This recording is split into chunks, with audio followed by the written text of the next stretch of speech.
Samo budi to što jesi. Samo snimaj kvalitetan kontent. Snimaj ono što tebe zanima i snimaj ono što je vredno i ono čemu ti možeš doneti vrednost. Nije bitno čime snimaš. Bitno je samo da počneš. Iskreno govoreći, ja gluplje savete od ovih u životu nisam čuo. Šta mi je sa ovom retardiranom šiškom? Elem. Sad ćete vidjeti. Znači, ako pustim ruku da namestim ovu šišku, pašće će mi svetlo. Elem. Svi su u fazonu samo snimaj, nije bitno čime snimaš, samo snimaj kvalitetno, snimaj ono što voliš. Neću snimati ponovo, neću ni editovati.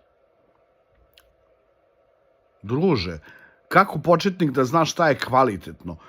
Druga stvar, kažeš snimaj sa bilo čime, nije ti bitna kamera, nije ti bitno svetlo, bitno je da kažeš nešto pametno i onda u trećem klipu od toga kažeš ali Buraz, moraš da imaš ovu kameru jer to je kamera koja je poluprofesionalna i ne košta puno, samo bubreg i levo plućno krilo.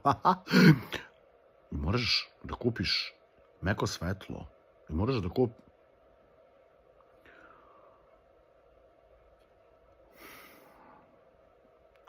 Uglavnom imbecili snimaju izgleda savete na ovom YouTube-u.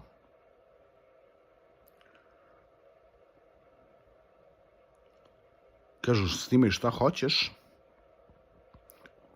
snimaj ono što voliš,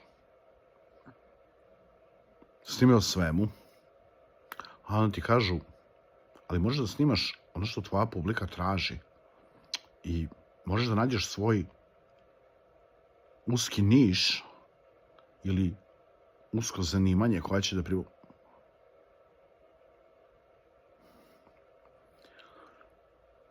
Život je zapravo vrlo jednostavan, kao što su ljudi jedna prosta, jednostavna, primitivna bića. I mi komplikujemo taj život.